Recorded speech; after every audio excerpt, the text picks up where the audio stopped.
नमस्कार, आप सभी का स्वागत है साइंस और टेक्नोलॉजी की दुनिया से जुड़े कार्यक्रम विज्ञान जगत में। आई थिंक आप सभी जब किसी मॉल या फिर किसी स्टोर में जाते हैं, वहाँ पे आप देखते हैं कि कुछ ऐसे फल और सब्जियाँ हैं जिनका अभी सीज़न भी नहीं है। जी हाँ, ये बेहद ही हैरान कर देने वाली बात है। लेकिन ये सिर्फ सब्जियों और फलों तक ही सीमित नहीं है। ऐसे ही चौंकाने वाले दृश्य आपको एग्रीकल्चर और हेल्थ केयर जैसे विभिन्न क्षेत्रों में देखने को मिलते हैं। लेकिन ये कोई जादू या फिर कोई चमत्कार नहीं है। ये साइंस और टेक्नोलॉजी का बेजोड़ मेल है जो हमारे जीवन को बेहद ही आसान बनाता है। और इस चौंकाने वाली टेक्नोलॉजी का नाम है बायोटेक्नोलॉजी। और आज हमारे साथ हमारे स्टूडियो में बायोटेक्नोलॉजी विषय पर बातचीत करने के लिए हमारे साथ मौजूद हैं डॉक्टर निधि पारिक, एसोसिएट प्रोफेसर, केंद्रीय विश्वविद्यालय राजस्थान। मैम, आपका बहुत बहुत स्वागत है हमारे स्टूडियो में। नमस्कार और बहुत बहुत धन्यवाद प्रसार भारती और अफसाना जी, आपका हमें यहाँ बुलाने के लिए और कुछ बातें बायोटेक्नोलॉजी विषय पर शेयर करने के लिए विज्ञान जगत कार्यक्रम में। तो धन्यवाद आपका बहुत बहुत। जी मैम, मेरा पहला सवाल आपसे ये है कि बायोटेक्नोलॉजी क्या है? तो बायोटेक्नोलॉजी, जैसे हम जानते हैं कि ये दो शब्दों का मिश्रण है या दो विज्ञान की अलग अलग जो विधाएं हैं उनका मिश्रण है, एक बायोलॉजी और एक टेक्नोलॉजी। तो मैं आपको बताना चाहूँगी कि इसकी उत्पत्ति जो है वो एक हंगरी के एग्रीकल्चर इंजीनियर थे, कार्ल एरेकी, जिनको कहा जाता है कि वो फादर ऑफ बायोटेक्नोलॉजी हैं। तो एग्रीकल्चर में वो काम कर रहे थे और वो मिल्क, मीट और प्रोडक्शन पे काम करते थे और पिग्स पे उनका काफ़ी काम था। तो उन्होंने इस शब्द की उत्पत्ति पहली अपनी किताब में उन्होंने इसको लिखा था बायोटेक्नोलॉजी। और उसके बाद में तो हमें पता ही है कि बायोटेक्नोलॉजी, जैसा आपने कहा कि किसी भी मॉल में जाएं, किसी भी स्टोर में जाएं, तो आपको जो भी नए नए मिल्क प्रोडक्ट्स, डेयरी प्रोडक्ट्स, इसके अलावा जो भी फार्मेसी है वहाँ पे नई नई जो दवाइयाँ हैं, इसके अलावा जो भी एग्रीकल्चर में हम करते हैं नए नए जो भी प्रयोग हो रहे हैं आजकल, नई नई सब्जियाँ अलग अलग रंग की दिखती हैं बाज़ार में, तो ये सारा जो है उत्पत्ति या सारा जो हम कहें ये देन है इस विज्ञान की जिसका नाम है बायोटेक्नोलॉजी। बट ऐसा मैं नहीं कहूँगी कि ये सिर्फ विज्ञान है, ये मिश्रण है तकनीक और विज्ञान का, जीव विज्ञान का, ताकि दोनों से मिल करके हमें जो भी हम समाज उत्थान के लिए या समाज के लिए जो अच्छे प्रोडक्ट बना सकते हैं और अच्छे प्रोडक्ट के साथ साथ लार्ज स्केल पे इकोनॉमिक तरीके से उनको बनाया जा सकता है ताकि ज़्यादा से ज़्यादा जनसंख्या उसको यूज़ कर सके। तो इसलिए ये जो विज्ञान है बायोटेक्नोलॉजी, वो मुझे लगता है कि बेहद ज़रूरी है लोगों के लिए जानना। और आपको फिर से धन्यवाद कि आपने इस प्रोग्राम के बारे में सोचा कि बायोटेक्नोलॉजी के बारे में हमें विज्ञान जगत में थोड़ा चर्चा करनी चाहिए। जी मैम, एक्चुअली मैं आपसे पूछना चाह रही थी कि बायोटेक्नोलॉजी जो है वो विभिन्न जो क्षेत्र हैं, अलग अलग जो एरियाज़ हैं, उनमें किस तरह से काम कर रही है? तो बायोटेक्नोलॉजी, आप देखिए कि कोई भी आजकल क्षेत्र है वो बायोटेक्नोलॉजी से अछूता नहीं है। जैसे हम शुरू करें एनवायरनमेंट, जो हम रोज़ देखते हैं, जो भी पोल्यूशन है हमारे, उसको काम करने के लिए, जो वाटर पोल्यूशन है उस पर काम करने के लिए, ट्रीटमेंट पे काम करने के लिए वाटर के, सो ये एनवायरनमेंट से रिलेटेड सारी चीज़ें। इवन बायो एनर्जी जो सेक्टर है, दैट इज़ और रिन्यूएबल एनर्जी, उसमें भी जो सारा योगदान है वो बायोटेक्नोलॉजी का बहुत कुछ है। इसके अलावा हम एग्रीकल्चर में, फार्मेसी के अंदर जो कोविड-19 के समय में जो वैक्सीन डेवलप किया, जिसने कि काफ़ी जो नुकसान हो रहा था जनसंख्या का, लोगों को इकोनॉमिक लॉस था, बहुत लॉस था, वो सब कुछ जो है बायोटेक्नोलॉजी से आया। तो मेजर फील्ड्स मैं कहूँगी कि बायोटेक्नोलॉजी के हैं environment, medical, agriculture, health sector and energy sector. So these are the major areas in which biotechnology is contributing or is working for betterment of the society. Ma'am, हम देख रहे हैं कि जैसे हेल्थ केयर में biotechnology एक वरदान की तरह साबित हुआ है, तो हम आपसे थोड़ी डिटेल इन्फॉर्मेशन चाहते हैं कि किस तरह से हेल्थ केयर में ये एक वरदान बनकर सामने आया है। हेल्थ केयर का देखिए कई सारे एस्पेक्ट्स हैं उसके। जैसे पहला एस्पेक्ट है कि आप कोई नई दवाई बनाएं कोई फार्मा के थ्रू, तो उसमें जैसे कि एक सिंपल सा एग्जांपल हम लेंगे डायबिटीज़ का। हमारी बहुत सारी पॉपुलेशन है जिसको डायबिटीज़ मेलाइटस है, तो सारी पॉपुलेशन को आपको ट्रीटमेंट के लिए इंसुलिन देना है। अब इंसुलिन जो है वो थोड़ा सा मैं डिटेल में जाऊंगी, बहुत कम सा, कि शरीर में जो हमारे पैनक्रियाटिक सेल्स हैं वो इंसुलिन का प्रोडक्शन करती हैं, लेकिन वहाँ से पूरी पॉपुलेशन को आप सप्लाई नहीं कर सकते।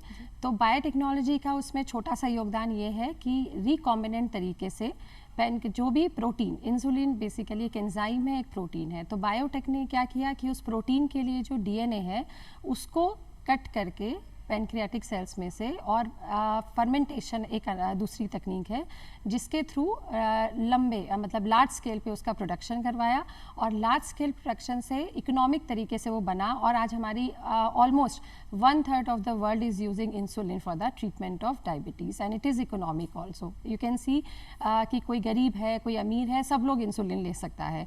तो पॉकेट जो है फ्रेंडली होना चाहिए जो भी प्रोडक्ट डेवलपमेंट होता है।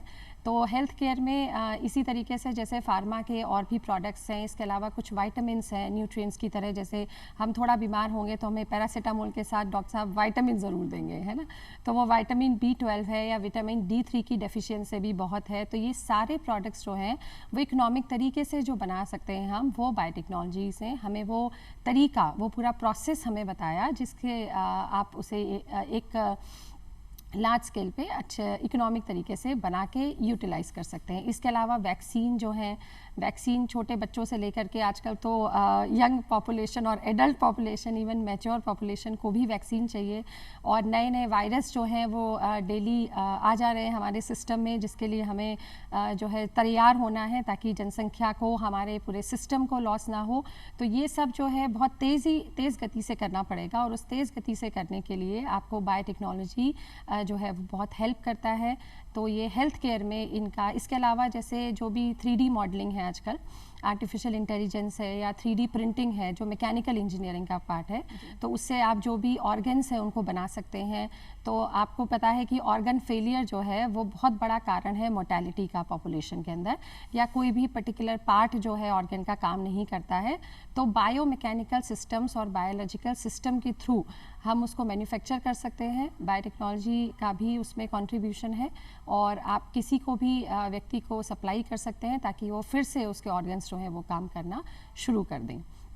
तो ये मेजर जो कंट्रीब्यूशन है बायोटेक्नोलॉजी का हेल्थ केयर में, मैं समझती हूँ कि यही है, और जो जिस पॉपुलेशन को भी सब पता है कि ये सारी चीज़ें जो है नई नई डेवलप हो रही है वो बायोटेक्नोलॉजी की वजह से प्रोड्यूस हो रही हैं। जी मैम, अभी आप बात कर रहे थे आर्टिफिशियल ऑर्गन्स की, तो आप ज़रा डिटेल में हमें इसके बारे में जानकारी देंगे कि कैसे पॉसिबल हो पाता है कि बायोटेक्नोलॉजी में आर्टिफिशियल जो ऑर्गन्स हैं उनका डेवलपमेंट किया जाता है। बिल्कुल, इस तकनीक को हम कहेंगे बायो आर्टिफिशियल ऑर्गन मैन्युफैक्चरिंग, और ये बायोनिक टेक्नोलॉजीज़ पे आधारित है। और बायोटेक्नोलॉजी का कंट्रीब्यूशन इसमें ये है कि बेसिकली आप देखें तो 3 तरीक़ों से ऑर्गन मैन्युफैक्चरिंग की जा सकती है। एक मैकेनिकल, जिसमें पूरी तरीके से टेक्नोलॉजी ही इन्वॉल्व है। एक बायोमैकेनिकल, जिसमें हम कहेंगे मिश्रण है बायोलॉजी का और मैकेनिकल इंजीनियरिंग का। और तीसरा तरीका जो है वो प्योरली है बायोलॉजिकल। तो आपको क्या करना है कि किसी भी जैसे मैकेनिकल तरीका है तो पूरी तरीके से आर्टिफिशियल, जैसे हम जानते हैं जयपुर फुट जो है, so that is a mechanical way of organ में, तो वो भी ऑर्गन ही है, ऑर्गन मैन्युफैक्चरिंग। बायोमैकेनिकल हम कहेंगे जिसमें आपने कुछ हीट्रोजीनस सेल्स लिया। हीट्रोजीनस सेल्स से मेरा मतलब है कि विभिन्न प्रकार की कोशिकाएँ, विभिन्न प्रकार के सेल्स। और मैं थोड़ा सा एक पॉइंट बोलूँगी जिससे और क्लियर होगा हमारे दर्शकों को कि टिश्यू एक चीज़ है और एक चीज़ है ऑर्गन। तो बेसिकली और इनका और छोटा यूनिट है सेल। तो सेल से बहुत सारी एक तरीके की सेल से मिलकर बनेगा टिश्यू, और वो टिश्यू के जितने सेल्स होंगे वो एक ही काम करेंगे। जब हम ऑर्गन की बात करेंगे तो ऑर्गन में विभिन्न प्रकार की कोशिकाएं होंगी, विभिन्न प्रकार के सेल्स होंगे, और उन सबको मिलकर के ऑर्गन को चलाना है। तो हम कहेंगे अलग अलग उनकी संरचना होगी, अलग अलग उनके कार्य होंगे। तो बायोमैकेनिकल तरीके में आप हिट्रोजीनस सेल टाइप को किसी कॉम्पोजिट में हम 3D प्रिंटिंग के थ्रू मिला करके जो भी ऑर्गन हमें चाहिए वो बना सकते हैं। ये कुछ ज़्यादा समय के लिए आपको एक सोल्यूशन प्रोवाइड करता है मैकेनिकल तरीके से, बट सबसे अच्छा है बायोलॉजिकल जो सोल्यूशन है कि सारे सेल्स को मिला करके आपने एक ऑर्गन बनाया और वो ऑर्गन आपकी बॉडी में फिट है, वो वैसे ही काम कर रहा है जैसे आपका नॉर्मल बॉडी पार्ट करता है। सपोज जैसे लिवर सिरोसिस किसी को हो जाता है तो लिवर फेलियर है उसके अंदर, और लीवर एक बड़ा अच्छा सा मज़ेदार सा ऑर्गन है बॉडी का, क्योंकि लीवर अपने आप को रीजनरेट कर सकता है, बट रीजनरेशन का एक लिमिट है, उस लिमिट के बाद में वो फेल हो जाएगा। तो आप क्या कर सकते हैं कि जैसे एग्जाम्पल के तौर पर कि लीवर को हमने ट्रांसप्लांट कर दिया, कुछ छोटा सा पार्ट बना के, उस छोटे से पार्ट को हम बायोटेक्नोलॉजी में कहते हैं ऑर्गेनॉइड। ऑर्गेनॉइड जो कि ऑर्गन की तरह ही काम करेगा, ऑर्गन का थोड़ा छोटा रूप, और उसको हम इम्प्लांट करेंगे और वो एक लंबा समय आपको वो ही काम प्रोवाइड करेगा, वो ही सारी चीज़ें देगा जो आपका ऑर्गन प्रोवाइड कर रहा था। तो इसको हम कहते हैं, मैं रिपीट कर रही हूँ उस टर्म को, बायो आर्टिफिशियल ऑर्गन मैन्युफैक्चरिंग। और जो ऑर्गन फेलियर से होने वाली मोर्टेलिटी है पॉपुलेशन में, या आप देखते हैं कि ऑर्गन डोनेशन भी बहुत उसके लिए सरकार ने चला रखे हैं कार्यक्रम, लेकिन ऑर्गन डोनेशन सब कोई नहीं ले सकता क्योंकि अफोर्डेबिलिटी नहीं है। दूसरी बात, किसी और व्यक्ति का ऑर्गन जो है हमारे बॉडी में फिट हो या नहीं हो, उसके लिए एक टर्म आती है इम्यून रिजेक्शन। सो हमारा बॉडी उसको ले पा रहा है, नहीं ले पा रहा है, आपने बहुत पैसा खर्च किया, कहीं से कोई काइंड डोनेशन भी आपको मिल गई, बट आपकी बॉडी ने रिजेक्ट कर दिया। तो जो बायोटेक्नोलॉजिकल तरीके से आर्टिफिशियली जो हम ऑर्गन बनाएंगे उनमें रिजेक्शन का चांस नहीं होगा, अफोर्डेबिलिटी भी ज़्यादा होगी, क्योंकि बायोटेक नए नए कॉम्पोजिट, नए नए मटेरियल डेवलप करने पे काम कर रहा है जो आपके बॉडी के लिए कंपैटिबल है, और उनकी जो कंपैरेटिवली रेट है वो भी कम है, ताकि हमारे लिए एक इकोनॉमिक सोल्यूशन हमें मिल जाए कि ऑर्गन फेलियर से कैसे हमारी जो बड़ी जनसंख्या है उसको बचाया जा सके। तो ये बायोटेक्नोलॉजी का कॉन्ट्रीब्यूशन है ऑर्गन डेवलपमेंट में। मैम, एक वर्ड आ रहा था बार बार जैसे सेल, तो बायोटेक्नोलॉजी में भी एक टर्म यूज़ करी जा रही है स्टेम सेल। तो स्टेम सेल एग्जैक्टली है क्या और इसका इम्पोर्टेंस क्या है? स्टेम सेल एक, जैसे कि आप नाम से देखिए, स्टेम मनी तना और सेल मनी कोशिका। तो स्टेम अगर हम पेड़ को देखें तो पेड़ का सबसे मजबूत जो पार्ट है वो है स्टेम। अगर आपका स्टेम कट गया तो पेड़ का जो है ज़्यादा कुछ भी जिंदा रहना पॉसिबल नहीं है।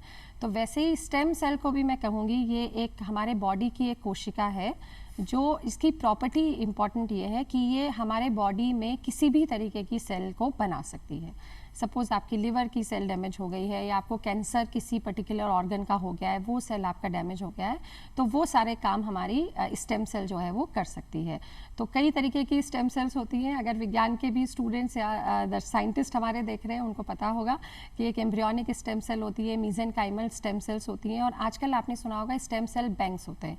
तो जब चाइल्ड बर्थ होती है तो अम्बिलिकल कॉर्ड में से वो स्टेम सेल्स आप उनको दे सकते हैं, या एम्ब्रियो में से भी पहले निकाला जाता था, बट एम्ब्रियो में से निकालने का कुछ डिसएडवांटेज भी था कि एम्ब्रियो डैमेज हो सकता था, पर अब वो तकनीक भी थोड़ी विकसित हो गई है कि एम्ब्रियो डैमेज नहीं होगा। तो बेसिकली आपका उसका यूज़ ये है कि आपके बॉडी में सपोज जैसे बोन मैरो में से आप निकाल सकते हैं, और आपको किसी तरीके का कैंसर हो जाता है या कुछ हो जाता है जिसमें वो सेल्स आपको देना ज़रूरी है, तो आप क्या कर सकते हैं, वो स्टेम सेल्स उसमें डाल सकते हैं उसी ऑर्गन में। और स्टेम सेल्स की प्रॉपर्टी हमें पता है कि ये डिफ्रेंशिएट होकर के किसी भी तरीके की सेल में जा सकती है, बन सकती हैं। तो सपोज़ आपने बोन मैरो के अंदर डाला तो वो आपके बोन का डेवलपमेंट करेंगी, जैसे मीजेनकाइमल स्टेम सेल्स जो हैं वो बोन और कार्टिलेज का डेवलपमेंट करती हैं। इस तरीके से जो है एम्ब्रियोनिक स्टेम सेल है वो कि कुछ भी सेल टाइप के अंदर चेंज हो सकती हैं। तो कैंसर का भी लास्ट स्टेज जो ट्रीटमेंट है वो स्टेम सेल ट्रांसप्लांटेशन है, ताकि आपका जो भी ऑर्गन निकाला गया या जो भी ऑर्गन डैमेज हुआ उसके अंदर पुरानी सेल्स को हटा करके नई सेल्स जो है वो स्टेम सेल के रूप में डाली जाएं, और वो क्योंकि आप ही के बॉडी से निकली हैं, कंपैटिबल हैं, तो आपके बॉडी में रिजेक्शन नहीं होगा, और वो उस ऑर्गन को फिर से डेवलप करके जो लाइफ लॉन्गिटिविटी है उसको बढ़ाने में योगदान देंगे। जी मैम, आपने स्टार्टिंग में वैक्सीन डेवलपमेंट की बात करी, और ऑब्वियसली कोविड के टाइम पे भी बायोटेक्नोलॉजी का वैक्सीन डेवलपमेंट में बहुत ही अच्छा योगदान रहा है। और ये जो वैक्सीन डेवलपमेंट है इसका बायोटेक्नोलॉजी का इसमें किस तरह से कैसे योगदान है, ये वैक्सीन्स कैसे डेवलप की जाती हैं? तो कोविड का आप देखें कि अचानक से एक दिन हमें पता चला कि कोविड-19 वायरस आया और हमारी ज़िंदगी थम गई। और थम इसलिए गई क्योंकि बहुत सारा नुकसान हुआ लोगों का, अचानक से बहुत ज़्यादा मोर्टेलिटी बढ़ गई। तो अब उसके लिए हमें एक चाहिए था वैक्सीन जो बहुत कारगर साबित हो। और आपको वैसे मैं जानकारी थोड़ी सी दे दूं कि वैक्सीन डेवलपमेंट या ड्रग डेवलपमेंट के लिए बहुत लंबा समय लगता है, नॉर्मली 15 से 20 साल, क्योंकि कई सारे फेज़ के ट्रायल्स होते हैं। उसके अंदर human trial is the last one and after that you can give it to any population. But यहाँ पे हमारे पास उतना समय नहीं था क्योंकि वायरस से जो नुकसान हो रहा था वो बहुत ज़्यादा था। तो बायोटेक को दिया गया ये काम कि आप जल्दी से एक वैक्सीन डेवलप करें ताकि इसको थोड़ा सुधारा जाए, स्थिति को थोड़ा रोका जाए, इस मोर्टेलिटी को। तो हमारे पास जो हमारे वैज्ञानिक हैं दिन रात लगे रहते थे और उसमें हमारा जो यहाँ पे भारत में जो इंस्टीट्यूट है, national institute of virology Poona में, और ICMR जो हमारा Indian council of medical research, तो उन्होंने मिलकर जो हमारा इंडिजीनियस वैक्सीन है भारत बायोटेक के थ्रू आया, आपको पता है उसका नाम कोवैक्सीन। जी, तो कोवैक्सीन जो है वो basically live inactivated virus use करता है, नॉट लाइव। तो बेसिकली वायरस जो है वो सेम रहता है, उसके अंदर उसका इनएक्टिवेशन हीट से कर सकते हैं, UV रेडिएशन से, गामा रेडिएशन से, और मे बी कुछ केमिकल्स भी ऐसे होते हैं जिससे आप कर सकते हैं। तो इनएक्टिवेशन इसलिए ज़रूरी है कि जब आप वैक्सीन के थ्रू वो आपके बॉडी के अंदर जाएगा तो उसको डिजीज़ कॉज नहीं करना है, लेकिन क्योंकि उसकी स्ट्रक्चर आपके वायरस के जैसी है तो स्ट्रक्चर के बेस पे एक्चुअली रिस्पॉन्स जो हमारे इम्यून सिस्टम का है कि वो एक एंटीबॉडी बनाएगा, और जो फॉरेन एलिमेंट आ रहा है वो एंटीजन है। तो उस इनएक्टिवेटेड वायरस ने वो एंटीजन प्रोवाइड किया और बॉडी ने एंटीबॉडी बनाए ताकि कहीं से और से अगर आपको एक्सपोजर हो कोविड-19 वायरस का तो आपके बॉडी में ऑलरेडी एक सुरक्षा कवच उस एंटीबॉडीज़ के फॉर्म में मौजूद है जिससे वायरस जो है वो आपको ज़्यादा नुकसान नहीं पहुंचा सकता है। और इसकी जो एफिशिएंसी है वो भी 80 to 90% है। इसके अलावा 2 और वैक्सीन्स के नाम हमने सुने थे, कोविशील्ड जो दूसरा बहुत फेमस था, जो वैसे तो ऑक्सफोर्ड यूनिवर्सिटी की जो है एस्ट्राजेनेका ने बनाया था और हमारे यहाँ सीरम इंस्टीट्यूट ऑफ इंडिया ने प्रोड्यूस किया था। वो बायोटेक्नोलॉजिकल तरीके से मैं कहूँगी थोड़ा ज़्यादा बनाया गया था क्योंकि उसमें जेनेटिकली इंजीनियर्ड एडिनो वायरस एक टाइप ऑफ वायरस है जो चिंपैंजी को नॉर्मली इम्पैक्ट करता है, तो उसको लिया गया और उसके अंदर थोड़े स्पाइक प्रोटीन जो थे, क्योंकि वायरस की स्ट्रक्चर में एक होता है न्यूक्लिक एसिड और एक होता है प्रोटीन। तो प्रोटीन क्योंकि सरफेस पे है, न्यूक्लिक एसिड उसके अंदर रहता है, तो कुछ स्पाइक प्रोटीन उसमें डाले गए, जेनेटिकली इंजीनियर्ड उसको किया गया और फिर वो हमारे बॉडी के अंदर एज अ वैक्सीन डाला गया। तो बॉडी ने एंटीजन भी बनाया, एंटीजन था उसके अगेंस्ट एंटीबॉडी बनाए और एक सुरक्षा कवच हम सभी को प्रदान किया ताकि हम कोविड-19 जो है उससे बच सके। और काफ़ी आप देख रहे हैं कि पॉपुलेशन में ऑलमोस्ट 90% इम्यूनिटी जो है लोगों में अभी आ चुकी है इस वायरस के अगेंस्ट। तो ये बायोटेक्नोलॉजी का ही चमत्कार है कि 2019 से 2022 करीबन 3 साल में हमने इतना % इम्यूनिटी उसके लिए हासिल कर ली और अभी उतनी मोर्टेलिटी इसकी नहीं है। मैम, एक वर्ड है टिश्यू और टिश्यू कल्चर जो कि बायोटेक्नोलॉजी के आसपास ही घूमता है, तो एग्जैक्टली टिश्यू और टिश्यू कल्चर है क्या? तो टिश्यू, जैसा कि मैंने आपको बताया कि it's a collection of cells, similar type of cells which are performing similar function. Tissue culture अगर आप देखें तो 2 तरीके का होता है, एक प्लांट टिश्यू कल्चर, एक एनिमल टिश्यू कल्चर। तो एनिमल टिश्यू कल्चर का यूज़ तो जैसे कि मैंने आपको थोड़ा बहुत बताया भी कि ड्रग डेवलपमेंट में भी होता है।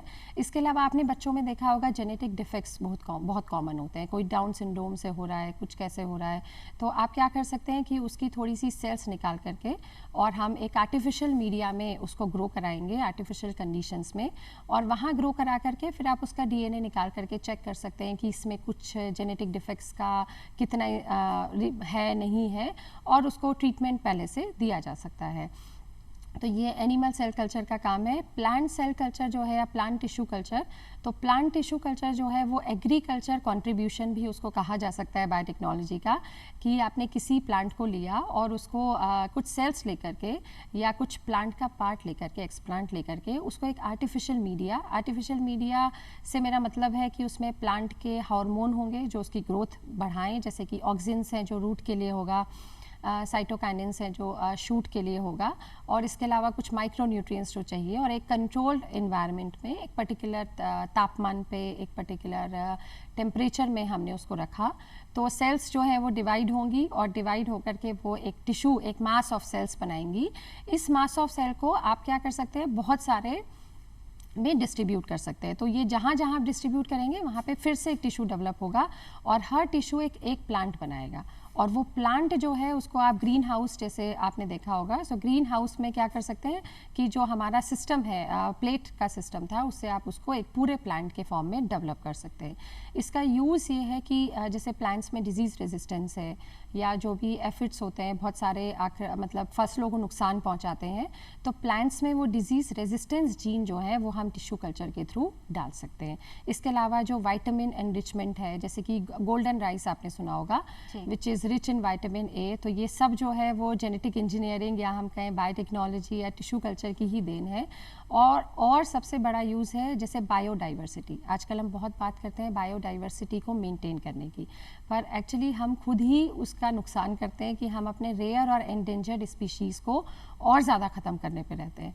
तो यहाँ पे आप क्या कर सकते हैं कि प्लांट टिश्यू कल्चर को यूज़ करके उन रेयर और एंडेंजर्ड स्पीशीज़ को लैब में बड़े मात्रा में ग्रो करा सकते हैं, और इस तरीके से एक डाइवर्सिटी कंजर्वेशन जो है वो भी बायोटेक्नोलॉजी से या प्लांट टिश्यू कल्चर के यूज़ से किया जा सकता है। मैम अभी एक वर्ड आया जैसे कि ग्रीन हाउस, तो ग्रीन हाउस वर्ड आते ही मुझे एक वर्ड माइंड में आता है, एनवायरनमेंट। तो जो इन्वायरमेंटल बायोटेक्नोलॉजी है ये एग्जैक्टली क्या है, कुछ एग्जांपल्स के साथ प्लीज़ हमें बताइए। एनवायरमेंटल बायोटेक्नोलॉजी, जैसे कि एनवायरनमेंट में बायोटेक्नोलॉजी का क्या योगदान है, तो अगर हम एनवायरनमेंट की बात करें तो 3 चीज़ें हमारे दिमाग में आएंगी, एयर, वाटर और सॉइल। ये 3 जो है वो मेजर चीज़ें हैं जो एनवायरनमेंट को बनाती हैं। और इनमें मेजर जैसे सॉइल में आप कह रहे हैं कि सॉइल में बहुत सारे ऐसे बैक्टीरिया, ऐसे बहुत सारी चीज़ें हैं, माइक्रो न्यूट्रिएंट्स हैं जो सॉइल को इनरिच करती हैं ताकि वो ज़्यादा, जो भी हमारी फसल उग रही है ज़्यादा हो, सॉइल की न्यूट्रिएंट क्वालिटी ज़्यादा हो। सो बायोटेक्नोलॉजिकल तरीके से हम कर सकते हैं कि हम उस सॉइल को एनरिच कर सकते हैं ताकि वो उन माइक्रोब्स ज़्यादा उसके अंदर हो जाएं और वो ज़्यादा से ज़्यादा फर्टाइल हमारी हो जाए ताकि प्रोडक्टिविटी जो है यील्ड एग्रीकल्चर की हमारी बढ़ सके। वाटर, आप जानते हैं वाटर स्केर्सिटी, हम राजस्थान में बैठे हैं और पानी की जो इम्पोर्टेंस है वो राजस्थान से ज़्यादा और कोई नहीं समझता है। तो हमारे इस प्रदेश में क्योंकि पानी की थोड़ी सी कमी है, तो वाटर स्केर्सिटी को डील करने के लिए, वैसे पूरे कंट्री में ही ज़्यादा है, तो हमें वाटर रीयूज़ और रिसाइकलिंग पे ध्यान देना पड़ेगा। तो रीयूज़ और रिसाइकलिंग के लिए जो डिफरेंट स्टेजेस ऑफ ट्रीटमेंट हैं जो हमने डिज़ाइन कर रखे हैं, या डिफरेंट फ़िल्टर्स आजकल आते हैं, तो वो सारे जो तरीके हैं वो बायोटेक्नोलॉजी ने प्रोवाइड किए हैं। इसके अलावा एयर पोल्यूशन की मैं बात करूं अगर, तो उसमें एक बड़ी अच्छी सी टर्म है जो ग्रीन हाउस से रिलेटेड है, वो है ग्रीन मफलर। तो ग्रीन मफलर है, जिसे आपने सड़क पे देखा होगा कि जहाँ पे ज़्यादा पोल्यूशन है हाईवेज़ पे, वहाँ पे ministry of environment and forest का ये इनिशिएटिव है जिसे हम कहते हैं green India mission. So green India mission के थ्रू उन्होंने ये चलाया ग्रीन मफलर की रोड साइड पे, जहाँ हाईवेज़ हैं, इंडस्ट्री साइड पे, तो आप 4-5 रोज़ जो हैं वो प्लांट्स की लगाएं। और बेसिकली इसमें नीम, अशोक, ये सारे प्लांट्स, या जो श्रब्स होती हैं जैसे कनेर आपने हाईवे पे बहुत देखा होगा, जो बड़े उसकी प्लांट्स की हैं, तो वो आप लगा सकते हैं। और ये साउंड एब्जॉर्बर है, तो ये they work as a silencer और जो भी नॉइज़ पोल्यूशन है उसको दूर करने में हेल्प करते हैं। मैम वक्त की नज़ाकत को देखते हुए मैं आपसे एक आखिरी सवाल पूछना चाहूँगी कि बायोटेक्नोलॉजी में करियर ऑप्शंस क्या हैं? तो बायोटेक्नोलॉजी में करियर ऑप्शंस जो है वो बहुत हैं। जैसे माननीय प्रधानमंत्री श्री नरेंद्र मोदी जी ने एक सेंटेंस कहा था कि today is IT and tomorrow is BT. तो आईटी सब जानते हैं, information technology, and BT is biotechnology. और मैं बता दूं हमारे दर्शकों को कि हमारा देश जो है पूरे वर्ल्ड में 12th नंबर पर है बायोटेक्नोलॉजी का यूज़ करने में, प्रोडक्ट डेवलपमेंट में, और एशिया पैसिफिक में 3rd नंबर पे है। और जो हमारी इकनॉमी है वो भी कुछ $80 बिलियन की है जो बायोटेक्नोलॉजी पे रिलेटेड है।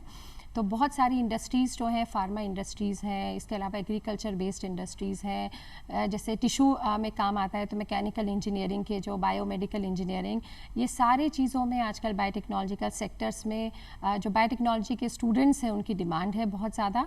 इसके अलावा जो क्लिनिकल प्रैक्टिशनर्स होते हैं या मेडिकल कॉलेज हैं, वो भी सारे बायोटेक्नोलॉजी को चाहते हैं। और हमारे डिपार्टमेंट ऑफ बायोटेक्नोलॉजी जो मिनिस्ट्री का इनिशिएटिव है, उसने भी बहुत सारे प्रोग्राम चला रखे हैं ताकि बायोटेक्नोलॉजी जो है उसको ज़्यादा से ज़्यादा बढ़ावा मिल सके। मैम, बहुत बहुत धन्यवाद आपका, आपने हमें बायोटेक्नोलॉजी के बारे में इतनी महत्वपूर्ण जानकारी दी। आपका बहुत बहुत धन्यवाद। धन्यवाद आपका, और धन्यवाद प्रसार भारती एंड डीडी राजस्थान ने मुझे इस काबिल समझा कि मैं यहाँ आऊँ और हमारे दर्शकों से थोड़ी बहुत बातें बायोटेक्नोलॉजी के लिए कर सकूँ। तो उसके लिए आप सबका बहुत बहुत धन्यवाद।